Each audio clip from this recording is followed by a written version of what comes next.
também pelo nosso site lá no Instagram, né? É só procurar por Ziva Tecnologia. Também pode colocar perguntas, e que eu vou procurar aqui encaminhar para os nossos amigos painelistas aqui, né? Na medida do possível. Ok? Essa nossa conversa aqui deve durar em torno de uns 50 minutos. E eu espero que no final aqui a gente possa ter contribuído aí para ajudar, né? O grupo de profissionais de uma forma geral. Bom, o Paulo me perguntou, né? Eu estou aqui com os meus amigos, estou com 3 amigos. Fiz questão de iniciar essas nossas apresentações aqui com 3 amigos, e amigos muito queridos, e que tem uma história, para mim, muito significativa, né? Eu estou aqui com a Maria Tereza Arão, minha querida Teca, né? Olá. Humberto Menezes e o Paulo Delegá. Conheço esses caras há mais de 40 anos. Mentira. A Teca... só porque você não tem cabelo branco. Teca foi a minha primeira chefe, né? Um dia eu bati na porta de uma empresa chamada Polimax, há 40 anos atrás, em 81, procurando estágio. E foi a pessoa que abriu as portas para mim, para esse mundo. Humberto foi o meu primeiro gerente, né? E o Paulo estava lá junto como estagiário também. E trabalhamos juntos durante muitos anos e depois nos separamos, cada um aí seguiu o seu caminho. Mas esse carinho e tudo que eu aprendi com vocês, eu carrego até hoje. Sou extremamente grato pela oportunidade e por tudo que eu aprendi com vocês. Okay? E eu vou começar, então, já dando um desafio para vocês, né? Vou começar pela Teca. Vocês vão ter 3 minutos para resumir esses 40 anos aí de história. Até eu sei que esse Teca, Humberto, tem mais do que isso, né? Mas vamos lá, 3 minutos para vocês resumirem aí. Teca, como é que você se enfiou nessa vida? Com 12 anos na Unicamp, por isso que ele... Como é que é? O Humberto se formou aos 12 anos de idade, por isso que ele é mais novo que a gente. É verdade. Diga lá, Teca. Ok. Bom, eu entrei nessa área nos anos 70, na Polimax eu entrei em 78, no começo da empresa. Eu vinha da Prológica, era uma das primeiras aí no mercado no Brasil. Antes eu tinha trabalhado com mainframe. Meu primeiro emprego de verdade foi em 74. E aí em 78 eu entrei na Polimax. E, bom, foi incrível, assim, realmente sou amiga da maior parte das pessoas até hoje, as que eu continuo encontrando, as que a gente não se perdeu. Depois da Polimax eu tive na CID Telecom, também de muita experiência, comunicação, já tinha feito comunicação, protocolos com o Humberto na Polimax, e aí mergulhei nisso, passei os anos 80 nisso. Depois, nos anos 90, trabalhei de novo com linguagem, com aplicação, e aí entrei no mercado de segurança para a internet nos anos 90. Estou até hoje, quer dizer, acabei ficando 20 anos na CertSign, com certificação digital, ICP Brasil, e agora estou como consultora. Então, eu diria que está sempre uma nova onda. Assim. Eu tenho muito orgulho de ter vivido muitas ondas de tecnologia, né? Os mainframes, aí a chegada dos microcomputadores, depois a chegada do PC, né? Da computação pessoal, depois a internet, e aí depois da internet isso da web, que é uma coisa, né? Hoje todo mundo usa computador. Quando eu entrei nessa área era uma coisa para iniciados, né? Vocês também, né? Fizeram uma faculdade para entrar para mexer com isso. E hoje minha sobrinha está aí fazendo o que o Paulo estava dizendo, né, manipulando imagens com o celular. Então, realmente é maravilhoso isso que a gente viveu e acho que ainda tem muita coisa fabulosa pela frente. Eu estou muito curiosa com o que está acontecendo e o que promete vir aí pela frente. Estive viajando aí em fevereiro, antes dessa quarentena, fui em algumas conferências, a conferência de cripto, que eu acompanho há bastante tempo, E, uau! Assim, são coisas impressionantes, né? Cripto de várias partes, soluções que eu nem imaginava. Assim. Realmente, Legal. eu acho que a gente teve muita felicidade de escolher essa área e de estar nela até hoje. É Legal. isso, meu querido. Bacana. É isso aí, é uma vida. Ô, Paulo, vamos pela hierarquia aqui, tá? Agora é a hora do Humberto, tá?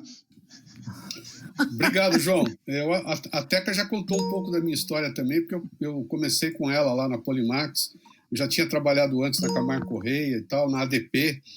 Depois eu desenvolvi uma carreira com Novell, com o início das redes de computação, que eu acho que é mais significativo falar daí para frente. Eu fui presidente da Novell no Brasil, depois eu fui country manager da Tricom, que hoje já não é mais Tricom, é HP, já foi adquirida. E eu estou há 15 anos na Westcon Constor, que é um dos maiores distribuidores de tecnologia de informação do mundo.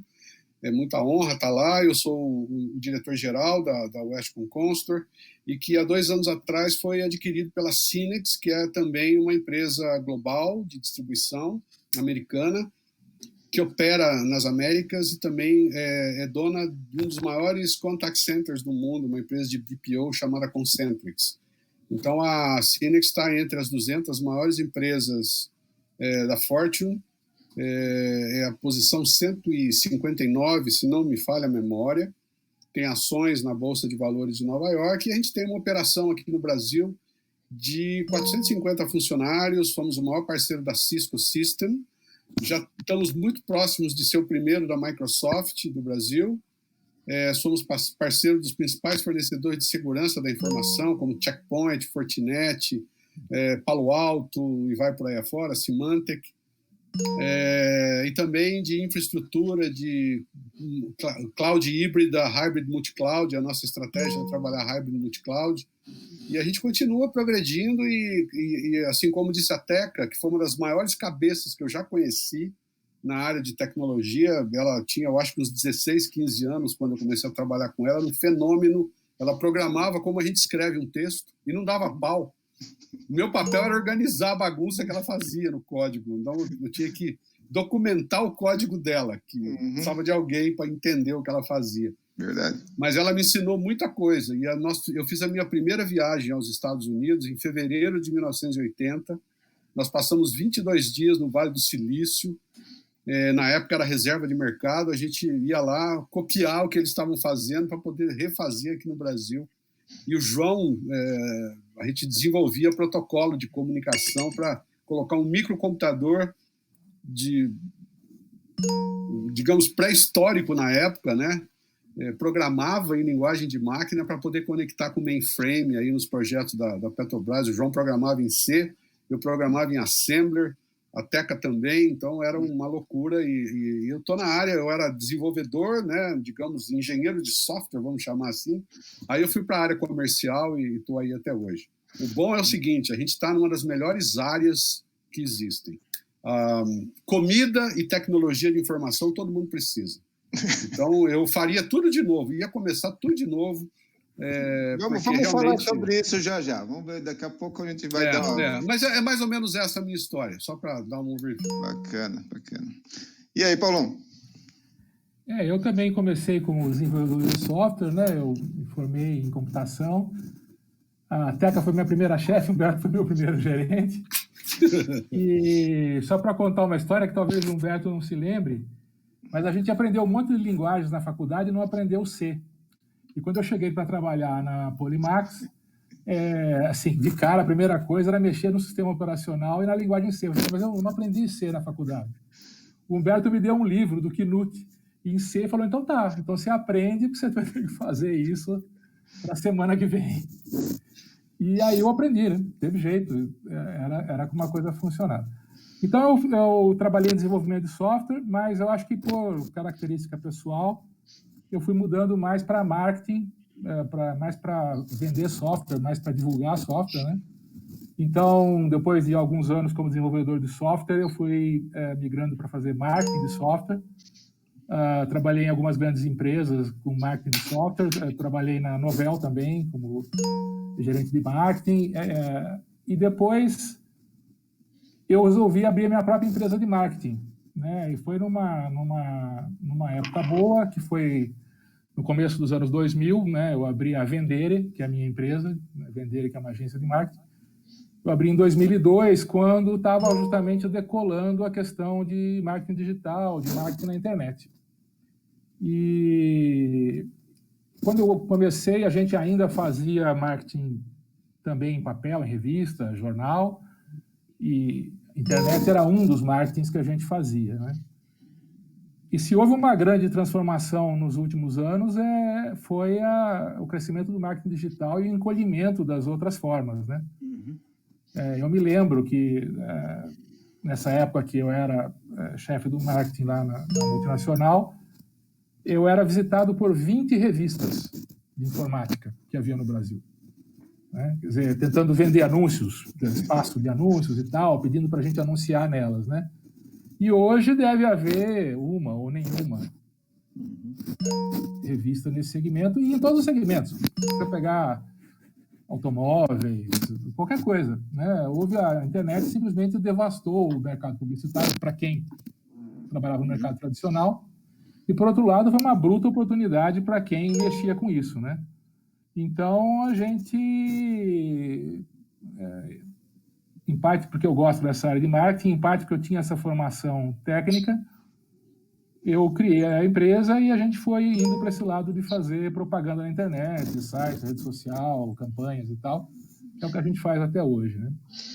Tem uma pergunta para você daqui a pouquinho sobre essas transformações aí. Por aí. Bacana. Ó, o pessoal já está falando aqui que eles fizeram umas contas rápidas, eles acham que deve ter mais de 200 anos nessa de experiência nessa conf hoje, tá? É isso aí. Verdade. Então vamos lá, gente, olha lá. Então, nesses 40 anos, como vocês já colocaram aí de uma maneira muito rápida, muitas transformações. É uma das indústrias que mais se transforma e mais rapidamente. Mas, normalmente, essas transformações elas estão associadas com algum evento técnico, né? Era um novo sistema operacional, né? Saiu lá do DOS, veio para o Windows, então a interface gráfica deu um impacto. Aparecia uma aplicação que a turma dizia, nossa, isso aqui é realmente que vai transformar a indústria. Então, aquilo fazia um novo salto. Novos protocolos tornaram mais seguro, né, esse mundo todo aqui, a própria tecnologia, processadores mais rápidos e assim por diante. Então, a gente sempre foi dando saltos e tendo disrupções nesse nosso mercado baseado em algum evento de tecnologia. Mas me parece que agora a gente está com uma situação nova, né? Todo mundo está dizendo assim, o mundo não vai ser o mesmo depois que acabar a crise do coronavírus. Ok, logo, TI não será o mesmo, né, na hora que acabar esse negócio. É isso mesmo? A gente vai ter uma TI diferente, a maneira como se usa, a maneira como se vende TI vai ser diferente quando acabar isso? Quem começa aí? Deixa eu começar com a Teca de novo, vai.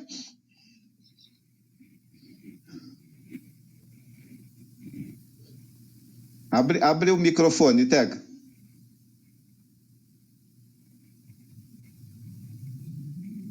Ok, agora sim.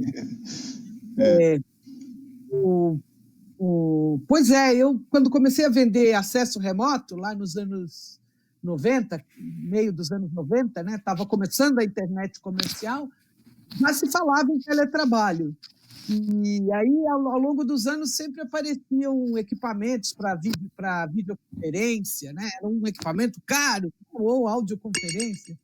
E eu agora estou trabalhando o dia inteiro aqui em videoconferência, em reuniões uma atrás da outra.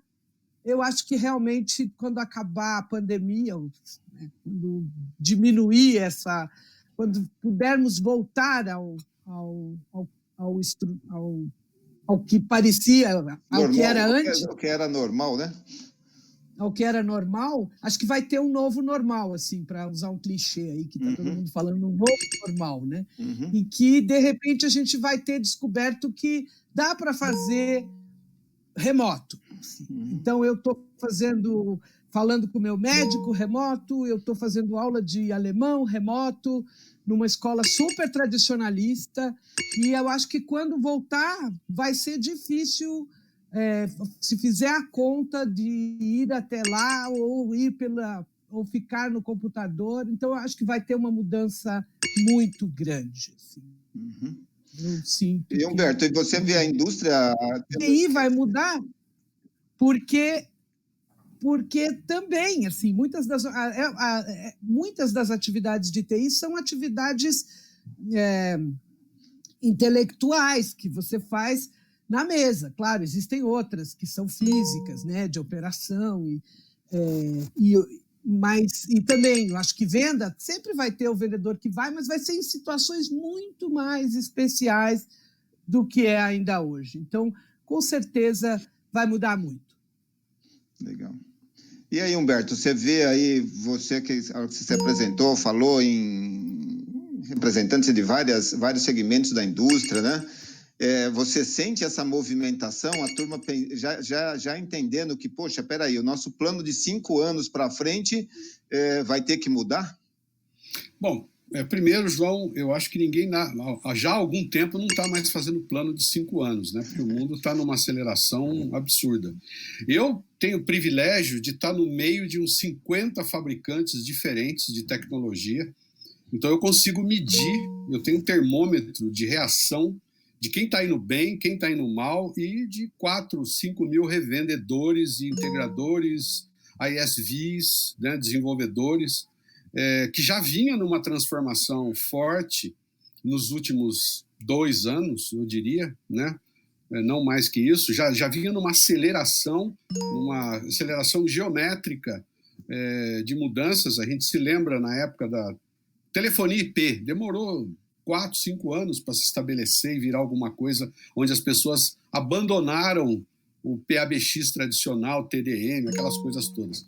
Agora, a cada 6 meses, eu já estava tendo surpresas, eu já não estava conseguindo acompanhar, né, os acronismos, as coisas mudando, e a gente trabalha com Microsoft, com AWS, com IBM, com Oracle, é uma loucura, já estava acelerado. E aí a Covid veio, e em 2 meses, 3 meses dessa história, acelerou mais ainda, como se a gente tivesse atingido aquele escape velocity, né? A gente saiu da força gravitacional da Terra e entrou no espaço e passou, em vez de estar 7.000 km por hora, a gente passou a estar 60.000 km por hora.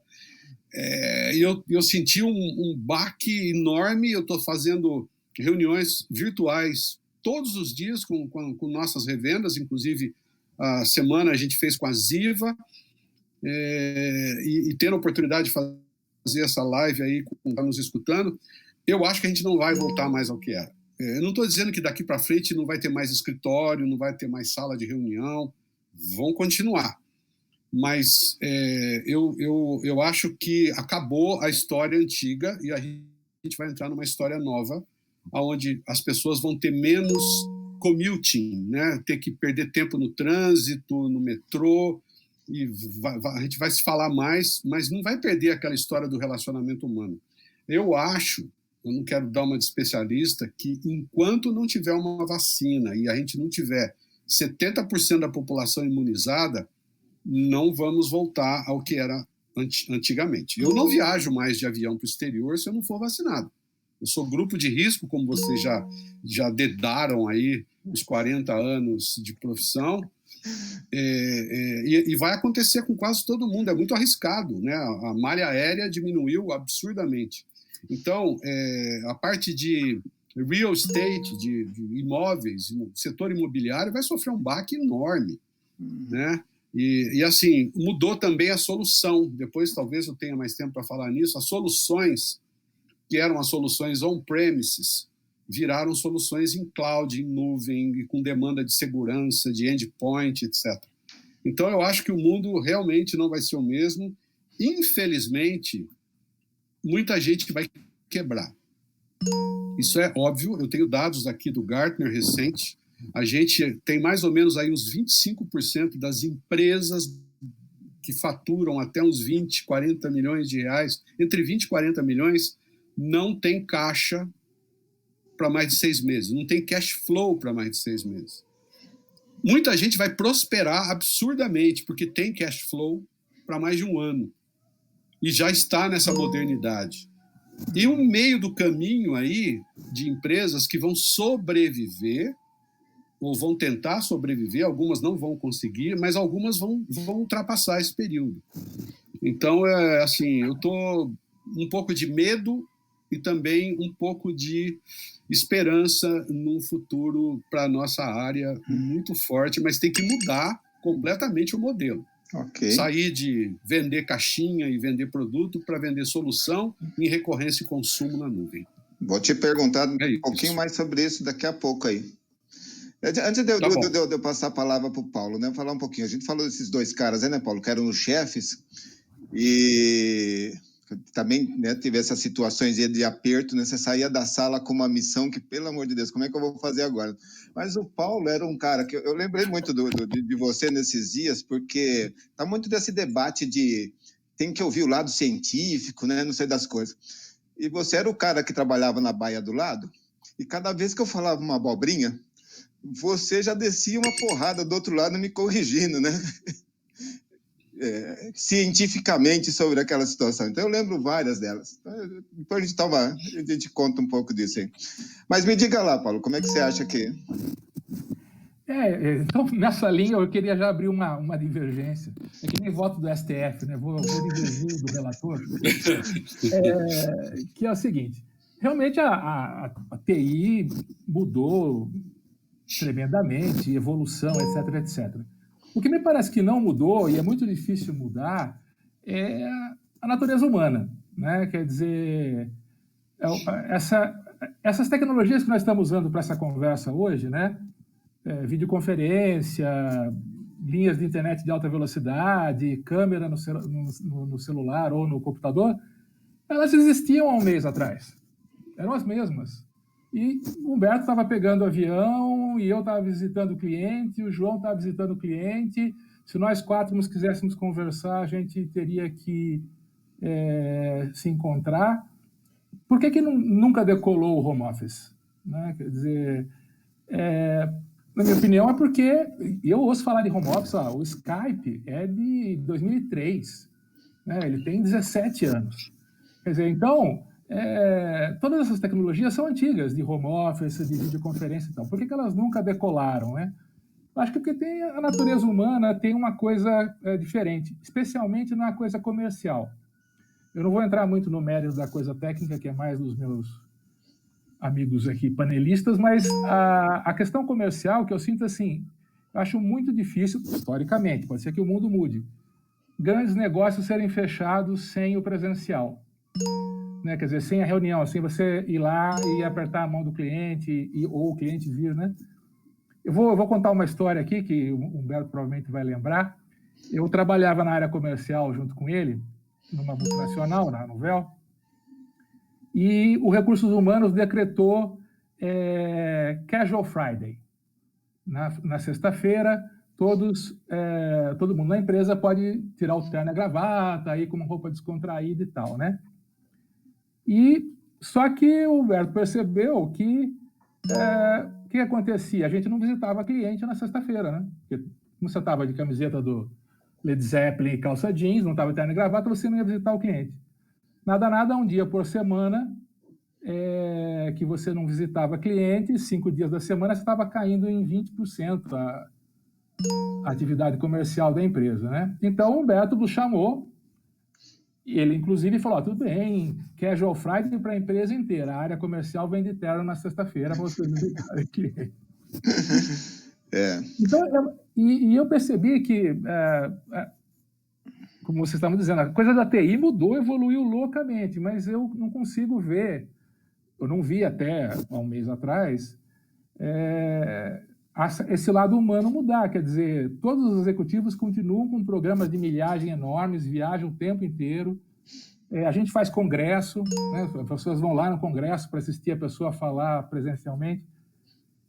Então, eu não sei com que velocidade ou com que eficiência a gente consegue mudar isso. Quer dizer, ou se é que isso vai mudar.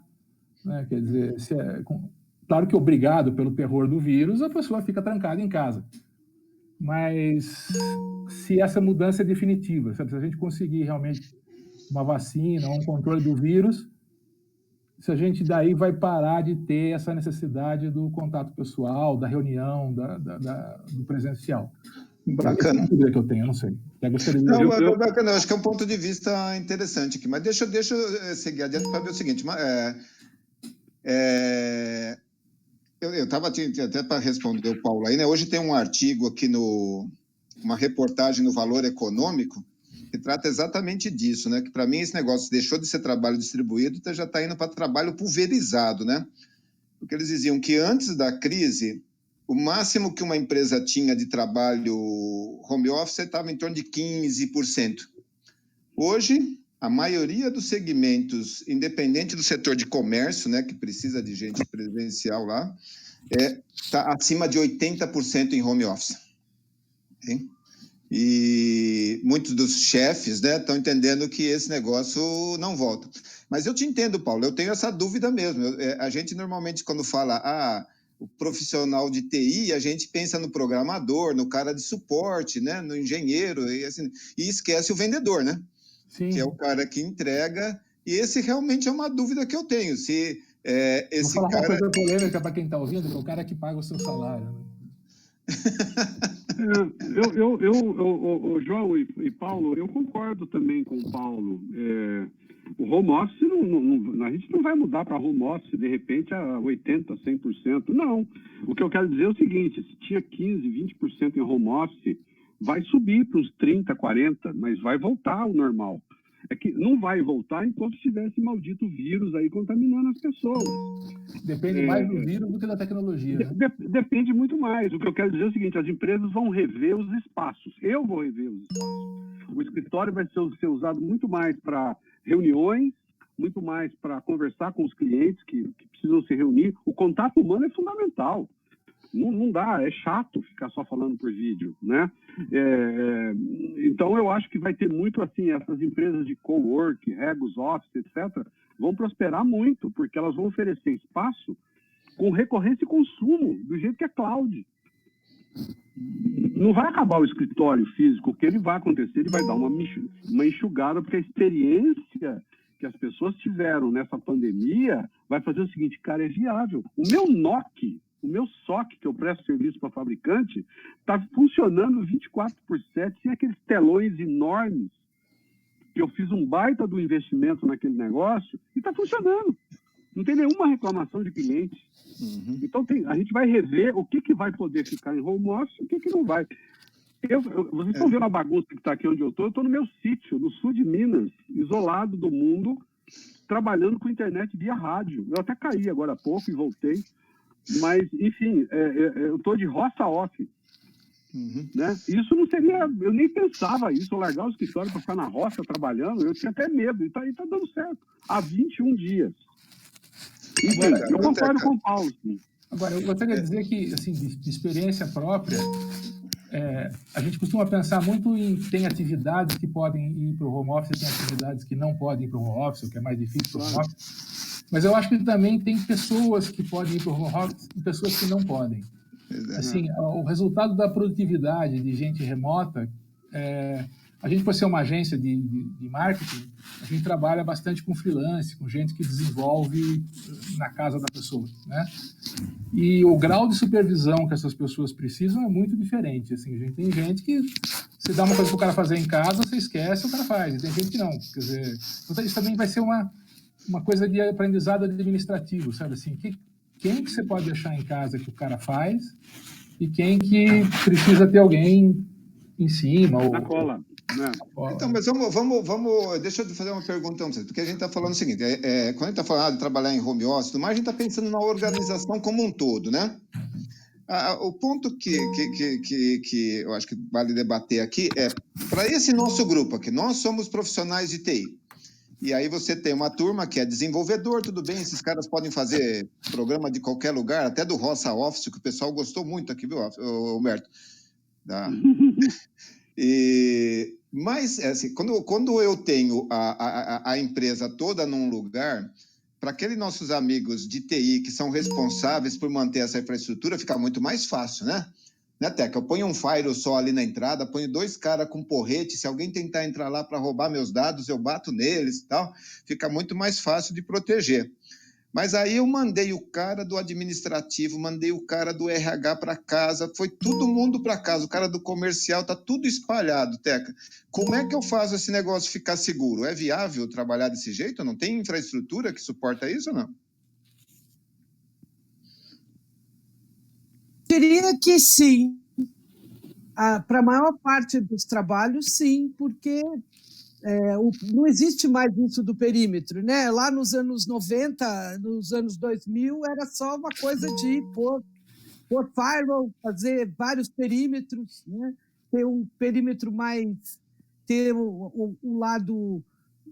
colocar o ERP, o banco de dados mais importante, bem longe da internet, você tinha uma estratégia de segurança. Acontece que hoje, com todos esses serviços de cloud, né, tem isso que o Gartner chama de shadow computing, né, que é, mesmo dentro do escritório, as pessoas estão usando a cloud, né, estão usando a cloud do Google, do Microsoft. Então, a segurança média, eu diria que existe, tem muito produto, muita coisa disponível. Mas a gente vai ter cada vez mais ativos digitais que vão precisar ser protegidos. Então, eu acredito que a gente continua precisando de bunkers, porque segurança física é uma coisa importante. Por exemplo, no mercado de criptomoedas, eu estou fascinada por esse mercado, tenho trabalhado nisso nos últimos 2 anos, e dado cursos e frequentado eventos, investido em criptomoedas. E você vê que a gente vai ter uma moeda digital proximamente, né? A China acaba de anunciar e a gente está muito próximo disso, né? Esses ativos digitais, a gente ainda vai precisar dos bunkers. Mas nem tanto existirão atividades que precisam ser centralizadas, que é mais econômico centralizar. Por exemplo, isso de ter um banco para fazer custódia de ativos digitais com equipamentos dedicados, né? Mas vai ser diferente do que é hoje. Por exemplo, quando o Humberto disse que as pessoas não estão lá para olhar para as telas do cockpit do centro de operações, elas estão em casa e olham a mesma... Imagino, né? Ele falou de ter as telas.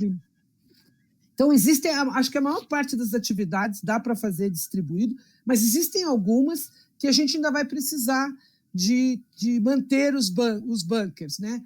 Como os cofres, né? Os cofres digitais que a gente também vai precisar. E à medida que tudo se transforma em digital, mais gente vai ter ativos digitais. Claro, eles podem ficar na nuvem, sim, mas vão precisar ficar distribuídos. Então, eu acho que não vai acontecer assim uma eliminação do centro de dados, do data center. Eu acho que, claro, a maior parte vai para a nuvem, mas vão sobreviver aqueles bem especializados como isso, custódia de ativos digitais, aglomeração, né, de poder computacional para problemas distintos que a economia da nuvem não atende. Com certeza, segurança existe. Cripto está indo numa direção muito interessante em que a gente não vai precisar de máquinas dedicadas para fazer custódia desses, né, de ativos digitais, mas a gente ainda vai precisar de organização, vai precisar de gente em lugares diferentes e de processo. Isso, né, a tecnologia não vai resolver. O processo é uma coisa que o ser humano tem que organizar. Poxa, ainda bem, você me deixou feliz agora, que ainda sobrou alguma coisa aqui. Humberto, você quer responder uma pergunta? A gente tem várias perguntas aqui chegando, né? Humberto, tem uma pergunta aqui. A Simone fez uma pergunta interessante. Ela diz assim: continuamos imprimindo papéis e mantendo arquivos físicos.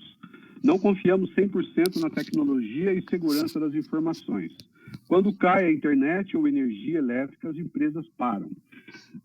Simone, isso realmente é um desafio. A maioria das empresas tem essa preocupação e é uma enorme oportunidade para a área de tecnologia, porque como é que a gente mantém a internet 100% no ar? Você tem que ter redundância. Como é que a gente dá segurança aos nossos papéis eletrônicos? A gente tem que ter segurança e tem que ter armazenamento adequado para esses papéis. Como eu estou no Roça Office, eu estou assinando tudo digitalmente. Tudo com certificado digital. Não chega um documento. Chegou um recentemente que eu tive que emprestar uma impressora do vizinho, porque eu não tenho impressora há muito tempo. Tem um vizinho aqui que tinha uma impressora. Eu tive que imprimir, assinar, porque o cliente era governo e não aceitava outra forma. Tem que mudar também. O governo precisa mudar. Eu escaneei com o meu iPhone e mandei de volta.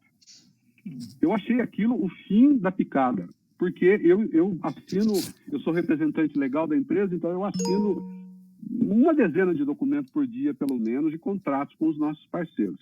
Então, Simone, eu acho que a impressão vai continuar, as pessoas gostam do papel, da coisa escrita, não vai acabar, né? Muitas empresas vão tornar isso 100% eletrônico, nem todas vão, mas tanto papel tem que ficar num cofre, tem que estar protegido contra fogo, contra incêndio, contra roubo, né? Quanto os dados vão precisar de proteção também, né? É como o marketing, para deixar o Paulo delegar alegre, a gente pegou o nosso marketing que era tradicional e digital, agora ele está 100% digital, viu, Paulinho? E a gente está gastando uma fração do que gastava, porque o marketing, por causa da Covid, que foi um desastre para o mundo, muita gente morreu, mas se digitalizou de repente, forçado, ninguém quis que isso acontecesse. Eu não tenho mais roadshow, eu não tenho mais almoço com cliente, eu não tenho mais degustação de vinho, tudo digital, webinars o tempo todo, treinamento, mensuração. Essa descrição das suas atividades está me dando inveja. Não, é verdade. A gente está feliz com o marketing digital. Então, para responder a Simone, essa transformação forçada por uma guerra biológica, não é guerra, ninguém inventou esse vírus, mas é como se fosse uma guerra, que nem a Segunda Guerra Mundial. Muita coisa aconteceu, o homem foi para a Lua por causa da Segunda Guerra Mundial. Vacinas foram descobertas por causa da Segunda Guerra Mundial. Então, eu acho que a humanidade lá na frente, imagina, estão usando inteligência artificial e pesquisa, um tubo de ensaio no centro de pesquisa do Albert Einstein é compartilhado com o mundo inteiro, graças à internet, graças às videoconferências, graças à inteligência artificial, Watson, Cortana, Google, tudo isso está fazendo com que a gente vá acabar descobrindo uma vacina e uma cura muito mais rápido do que em épocas mais fáceis. Eu queria colocar que, em meio a toda essa desgraça, teve uma surpresa agradável, pelo menos para mim, que a infraestrutura de telecom do Brasil aguentou super bem essa migração para o home office.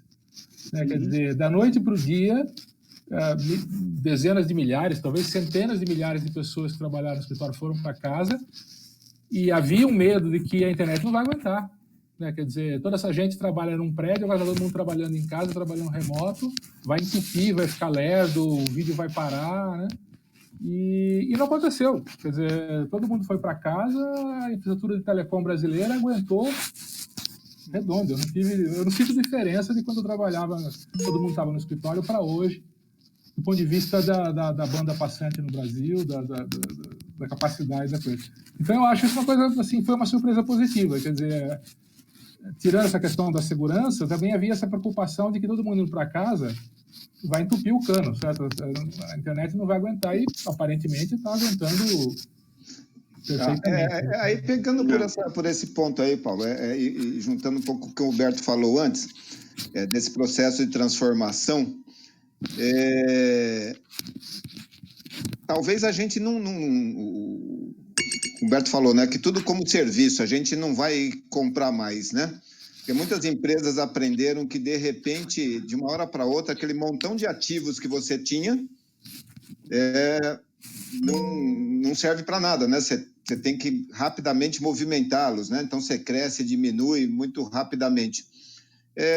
Então, vocês acham que é por aí mesmo que vai essa questão? Tudo vai ser como serviço? E eu falo como serviço, isso vale tanto para o ativo, né? Para o ativo pro que é tangível, quanto para os profissionais. Quer dizer, quando nós fomos lá, né, Paulo, bater na porta da Polimax, o que a gente mais queria é ser contratado, né? CLT ainda. Sair de lá com a carteira assinada.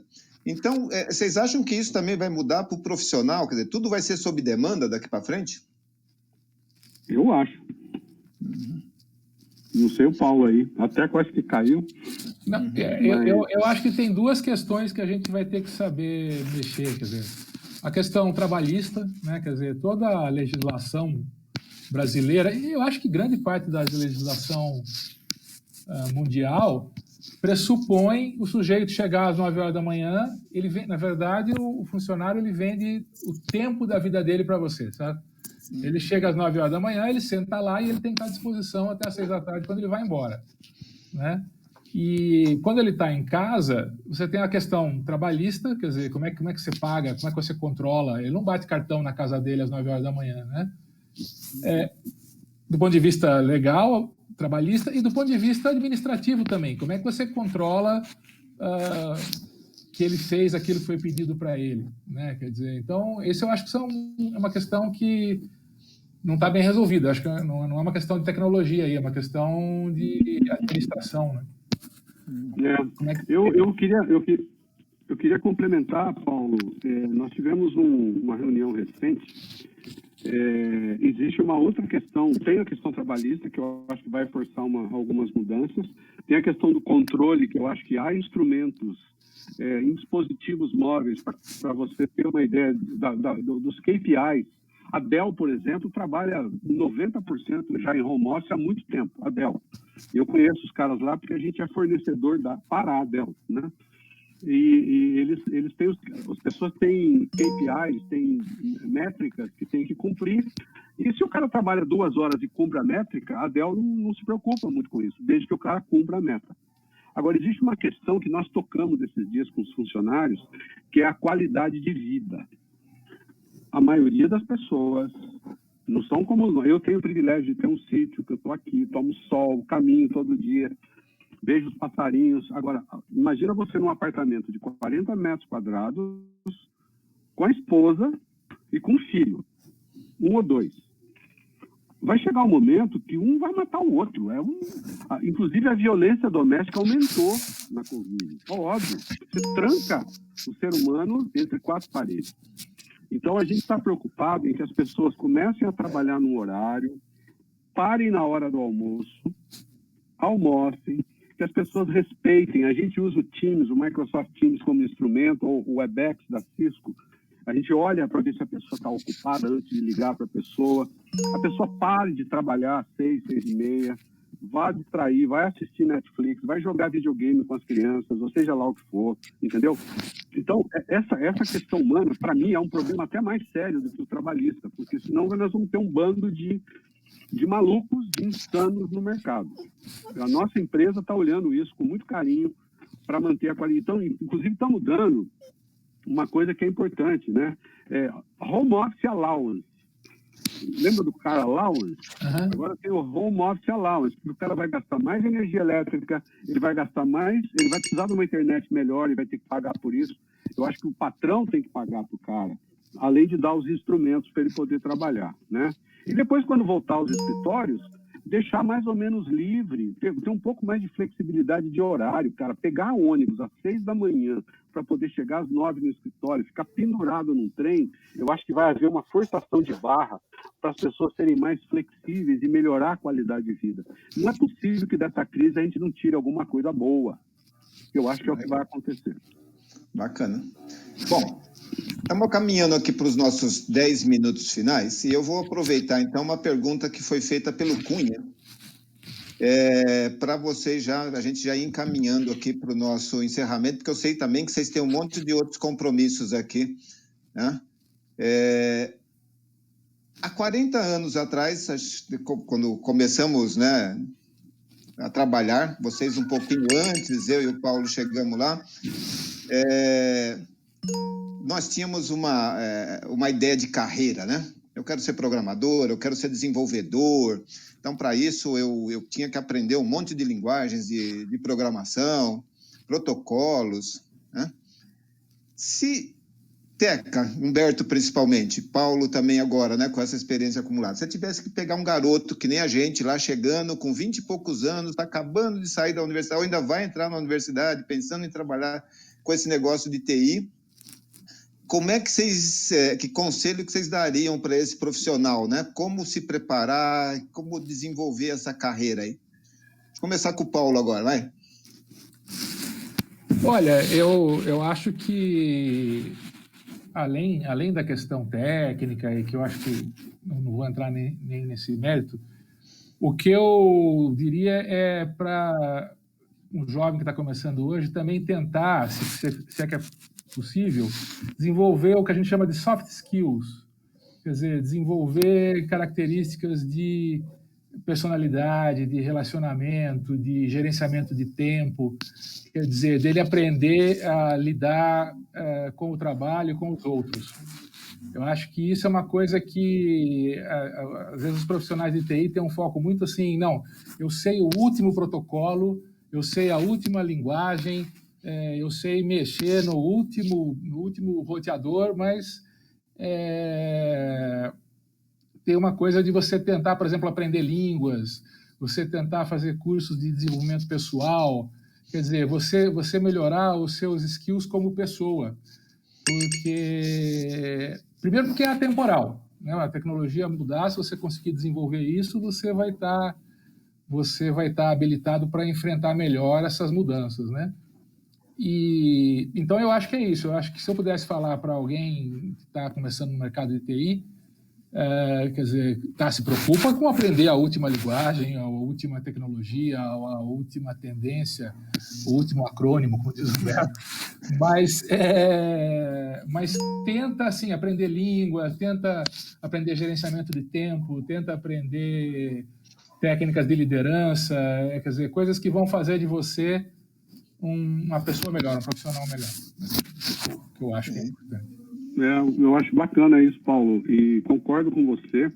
Eu vou dar 2 conselhos só. Um é do presidente da Google, falou para os funcionários, principalmente os desenvolvedores que trabalham com inteligência artificial, a estudar filosofia, porque os caras que estavam fazendo machine learning estavam tendo tendências.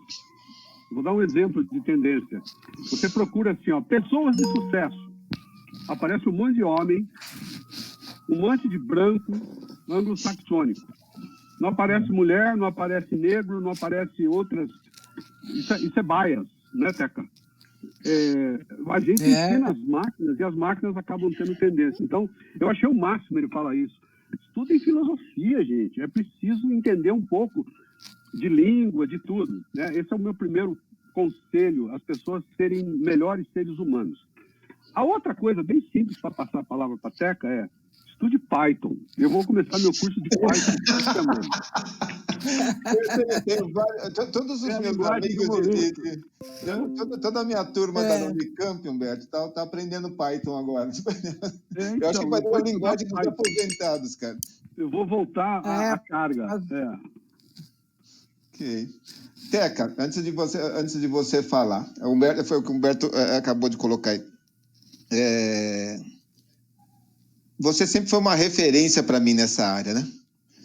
Se há alguém com quem eu aprendi exatamente isso que o Humberto comentou e que o Paulo falou, foi você, né? Eu nunca vi alguém de mente tão aberta e de tratar dos assuntos os mais esdrúxulos possíveis, né? Como você. E isso sempre foi uma referência, ok? A gente sempre lembra. Poxa, obrigada. Eu sempre falo de você, a sua orelha deve ficar vermelha. Eu converso com os meus amigos no almoço e contamos a nossa viagem lá para o Silicon Valley até hoje. Pois é, e muito divertido. E a sua multidisciplina, né, de ler livros dos mais diversificados. Um livro por semana ou por dia era uma loucura.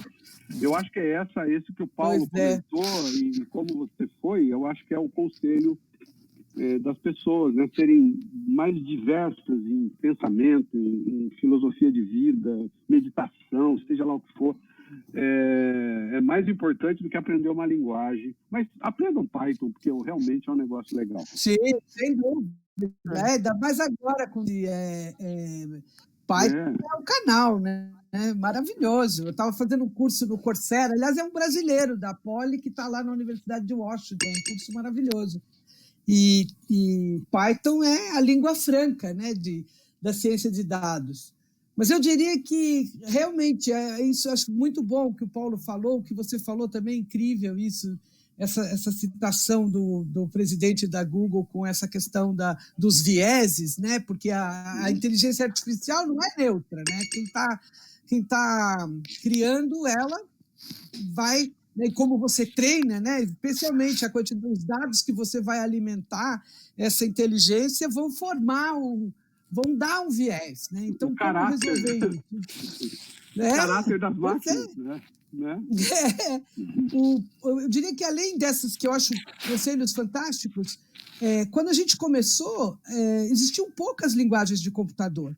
Hoje existem milhares, toda hora aparece uma. A gente está falando de Python, aí os caras falam de Go, falam de Rust. Então, eu diria que uma coisa importante para quem está começando na carreira é não ache que uma linguagem vai resolver tudo, assim, porque, em geral, a gente gosta mais daquela que a gente escreve melhor, aquela que a gente mais escreveu. E agora a gente está num momento em que estão surgindo linguagens de todos os tipos. Tem até um brasileirinho maravilhoso, José Valim, que mora lá na Polônia, que criou a Elixir, contribuiu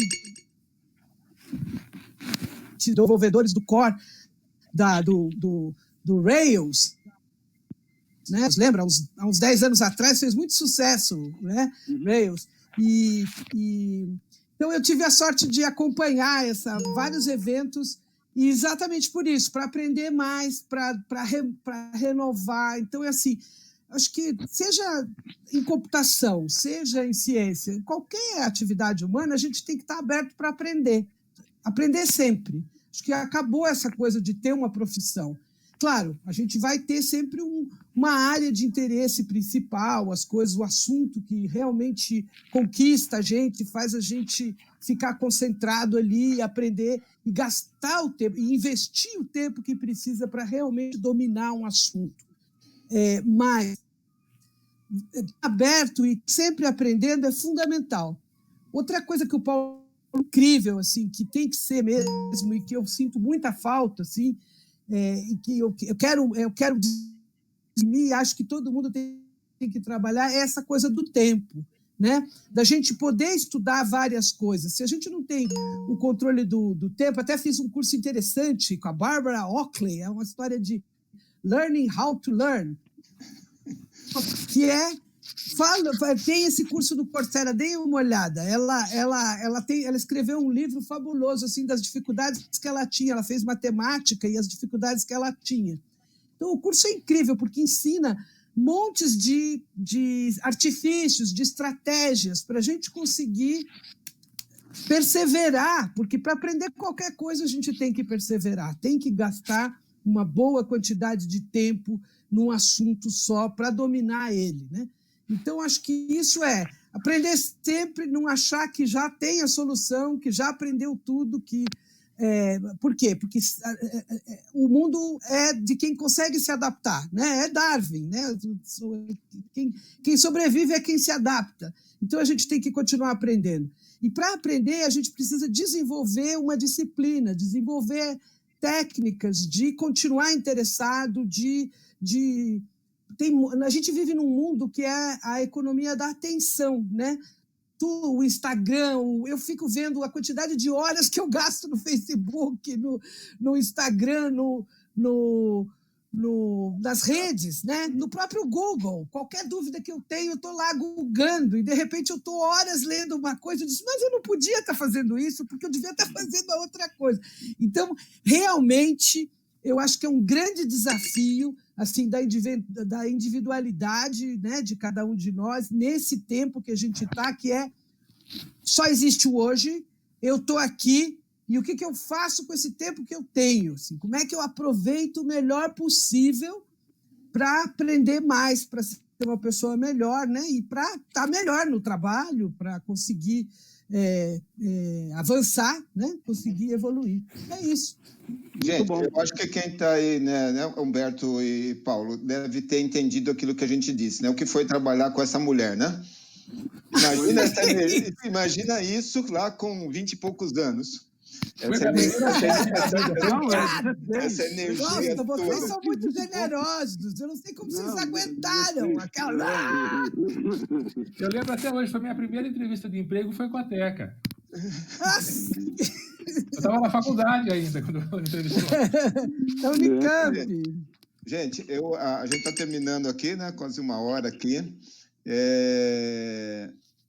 Foi fantástico. Fora o fato, né, da gente poder relembrar esses momentos, mas eu acho que conseguimos, né, demonstrar aí o que esses 40 anos de carreira, né, como foram importantes e como a gente está pronto, apesar desse grande desafio que a gente está enfrentando agora, como que eu olhando para vocês e vendo as respostas, né, o entusiasmo de vocês ainda, como que eu sinto que, se a gente puder, nós estamos prontos para mais uns 40 anos ainda, certo? Pode vir! É isso aí. Vamos nessa. Muito obrigado, Teca, Humberto, Paulo, todo mundo que nos acompanhou aí, né? Lembrando que, assim que terminar, a gente deve deixar isso disponível aí no nosso site, no Instagram. A gente está criando lá o site no YouTube, vai ficar disponível depois lá também. E a gente espera, né, poder continuar recebendo pessoas tão legais, tão agradáveis, tão inteligentes, amorosas e tão generosas, né, como vocês, nos nossos próximos encontros. Então, todo mundo convidado aí para a próxima terça-feira, às 5 da tarde. Muito obrigado de coração, pessoal. A Iseli apareceu. Lembra da Iseli? Ela apareceu aqui, olha só. Pois estava aí. Oi, muito bom. Tchau, gente. Um abraço. Tchau, obrigado a todos. Tchau. Um abraço. Tchau.